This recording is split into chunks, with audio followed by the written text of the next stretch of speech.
This is going to be my review of the KastKing Black Hawk II telescoping travel rod. So we're going to talk about these travel rods today. Telescoping. What does that mean, telescoping? Telescoping means, just like it says, it telescopes out like that in the different sections. So it's already put together. You don't have to put anything together. You can just pull it out, and if you leave it rigged up, you can fish. When I was a kid, telescoping rods were kind of a joke. They would be pretty easy to break. Anytime you saw someone kind of messing around with a telescoping rod, you kind of didn't think that these were a serious fisherman. But I was guiding in India, and I had some clients, English guys that lived in Singapore, and they were telling me about some of the fishing shops over there. And they have some amazing fishing shops over there in Singapore. I don't know if you guys have ever been. I haven't, but I've looked at pictures and heard about them.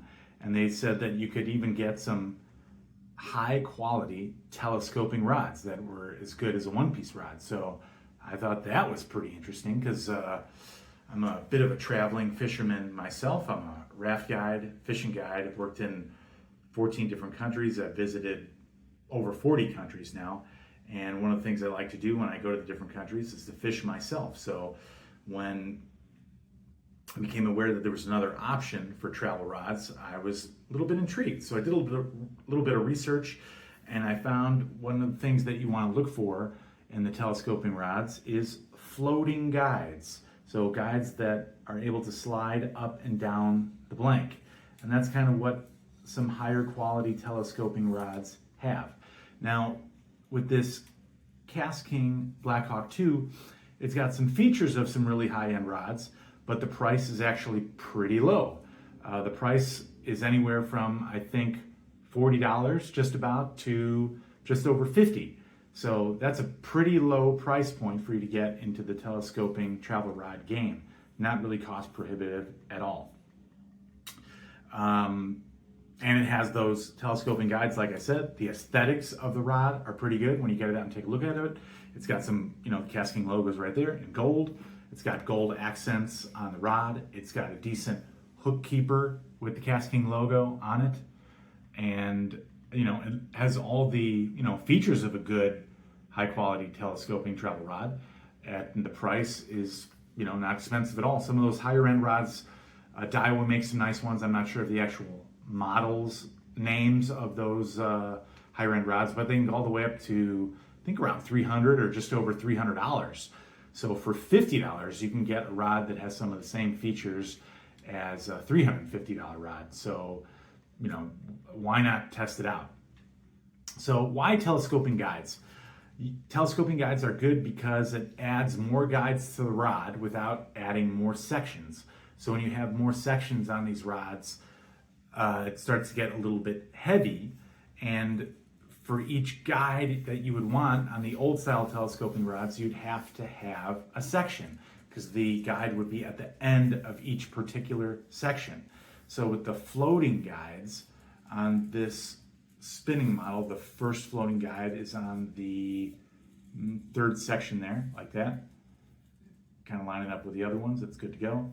And then it's got a few more on the last section. So as far as I know, each of these Black Hawk rods is a 6-section rod, and you can have up to 10 or more guides on there because of the floating guides.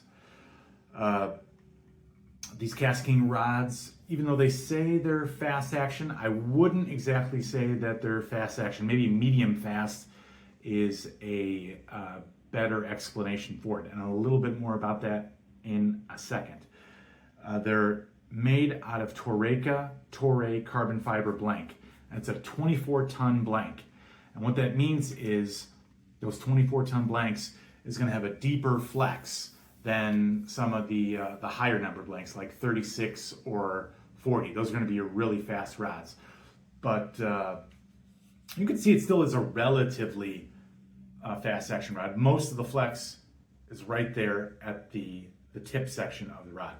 And I think to get away with some of the vulnerability of the rod, KastKing has said that it's put a solid glass tip section on it. So that's why a lot of the flex is going to be right there, because that's a glass tip on there. It's actually going to add a little bit more weight, but it should add a little bit more durability. And I've had these rods for a number of years. I've had these rods, I think, at least for 3 years, maybe 4 is when I picked them up. I've had them on a ton of different fishing trips, from canoe trips all over the Midwest to, it's actually become one of my go-to rods to use when I'm fishing from the boat. I kind of rigged it up with soft plastic. Really like to throw soft plastics on the spinning rod and some lures and stuff on the casting rod, and it's performed really well. And I've even gotten a muskie right around 50 inches on this rod right here, the spinning rod. The spinning rod is rated, let me swing it around here. This one is, it says it's fast action, medium power, line weight is 8 to 15 pound test, and the lure weight is 3/16 to 5/8. I can't remember if I said it or not. There's 14 different models with the Black Hawk II, so you can get it pretty dialed in to whatever technique that you want to fish for. Even though it says it's fast action, I'd say it's not quite a fast action rod. If you're expecting it to be really fast, expect it to be a little bit slower. Most of the bend is at the tip, but with that 24-ton carbon fiber blank, it's a deeper bend. It does flex and bend, much lower down than just at the tip.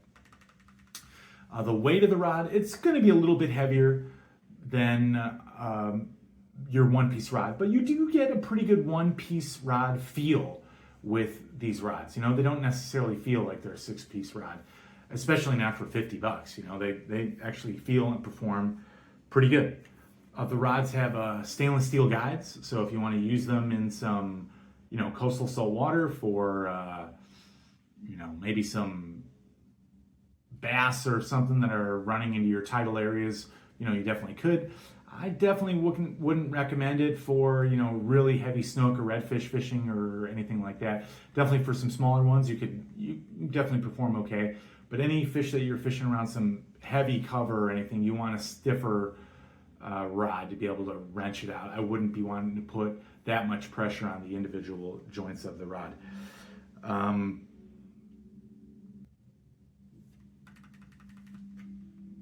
What kind of line do I like to use with these rods? So you can see, actually before I talk about that, let's talk about why telescoping rods. Well, why telescoping rods? You can get these ready to go and ready to fish in just seconds, really less than a minute. If you're fishing a regular travel rod that was between 3 to 5 sections, you got it in a rod tube, you take it out of the rod tube, you don't have the reel on it, you put the individual sections together, then you put the reel on, then you thread it, then you tie the lure on, and then you're ready to fish. With these telescoping rods here, I've got it rigged up with a older Team Daiwa baitcaster on my casting rod. This is the tip protector that it comes with to protect all the guides. And you can see it's strung up already inside the case. You could even have a lure on it already. So that all you have to do is take the case off, hit the free spool on your reel, and then extend the rod to its individual sections. Make sure that the guides are lined up, and you're pretty much ready to fish. So you can get this thing ready to go in, under a minute. You can get it ready to go. And then breaking down, you want to be careful when you break it down. Break it down section by section, kind of slowly. Make sure you kind of keep the guides kind of lined up, and then you can reel up the slack that you got there. The tip protector, it's got that red thing going through the middle there, and that's to kind of keep the guides lined up. Do you have to use it? I don't think so. As long as you are making sure all the guides are kind of pointed down, then you're pretty much good to go. And then you snap these things closed, kind of keep that in position. And then you can put this thing on the outside of a backpack. You can, lay it down in your boat if you're having to portage or anything like that, and you want to break the rod down so that it's not getting caught on anything. Or if you want to put it in the back of your car, you can put it in the trunk on top of all your other gear. Still be relatively careful with it.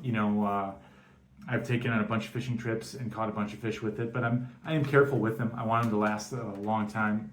I do like the rod, so I'm just not, throwing it into the back of a car or anything like that. I'm, relatively gentle with it when I have to be, and then if I've got to yank on some fish with it, I think it's still got the ability to hammer those fish if you need to. I don't use braid with these rods. I use mono. Mono's got way more stretch in it than the braid, and I think it just keeps down some of the wear and tear on the individual sections. If you're going to be using braid, keep your drag kind of light. I would definitely recommend using mono. On my casting rod, I think I've got 17-pound test mono on here. Like I said, mono's got a lot of stretch in it. And with the spinning rod, this is the reel that I use on my spinning rod. It's nothing fancy. I've got, I think, 11-pound test on here. So that mono line will definitely help keep some of the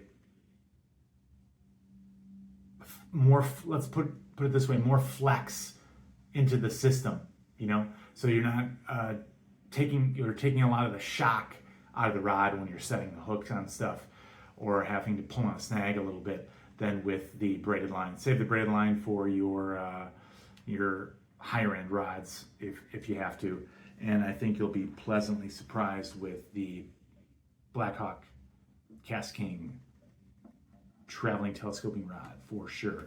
I read a bunch of the reviews on these after I already picked up the rod, and most of the reviews were positive. There were some that said it broke on the first cast that they took it out of the box, but I think that's mostly due to operator error. If you loaded these up with a really heavy lure and tried to throw it a mile or something like that, I think you could damage the rod and break it. They're not indestructible. But if you use some common sense with the rod, there's no reason why these things couldn't last you, years of fishing. I've certainly had mine for a number of years already, and I'm really happy with it so far. I think that covers just about all the things that I wanted to cover talking about these rods. Would I get it again if I could? Yeah, I would. I think they're definitely good for what I use it for and what I would recommend using it for. Like I said, wouldn't use it for any monster fish species or anything like that, but hitting the pond, taking them in a canoe, you're going to take it with you to work to hit some ponds on the way or to and from work, or you're going to go on a bike ride. You're not sure if you're going to run into any water on the bike ride, or you're just going to go pond hopping with the bike. These are a perfect rod for that. So if that's your application, then yeah, by all means pick up one of these. $50. I don't think you can go wrong. And then if you really like the telescoping aspect of the rod and you want to get some nicer quality rods, some higher end rods, I should say, the quality on these is pretty good, then yeah, invest in some of the Daiwa rods and check those out, or something else. I wasn't getting paid anything to review these rods. This was just a product that I found, and I've liked it. So if you want to check it out, I'll have some links for you guys to be able to pick these up on Amazon or from KastKing. And if you like it, or if you don't like it, let me know how it is. I'm going to review some other rods here. I've already got a review on a Jabbers 5-piece travel rod, the Ironman travel rods. I've got a review on those, and I'm going to be reviewing some more of my travel rods and whether I recommend them or not. So if you know someone who likes different travel rods, or if you like them yourself, check out some of the other videos. Let me know what you think or what rods I should review next. Thank you.